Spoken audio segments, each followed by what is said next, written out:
تین ایسے شخص جن کی آنکھیں جہنم کو نہ دیکھیں گی۔ پہلی آنکھ جس نے اللہ کی راہ میں پہرا دیا ہو، دوسری آنکھ جو خشیت الہی سے اشکبار ہو، تیسری جن چیزوں کو اللہ نے حرام کر دیا ہے ان کو نہ دیکھے۔ حضرت علی علیہ السلام نے فرمایا، ایسے لوگوں پر ظلم کرنے سے ڈرو جو اپنا ہر کام اللہ کے سپرد کرتے ہیں۔ جھانکنے کی بہترین جگہ اپنا گریبان ہے اور رہنے کی بہترین جگہ اپنی اوقات ہے۔ سیانے کہتے ہیں، اپنی زندگی کی کتاب ہمیشہ مخلص لوگوں کے سامنے کھولو، باقی تو جاننے کا تجسس رکھتے ہیں۔ جب زندگی میں سکون کی کمی ہو تو توبہ کرو، کیونکہ انسان کے گناہ ہی انہیں پریشان رکھتے ہیں۔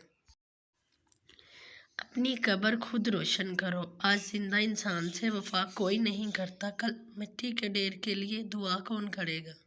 ہم لوگ نیک بننا نہیں نیک دکھنا چاہتے ہیں، اور یہ منافقت کا سب سے اعلیٰ درجہ ہے۔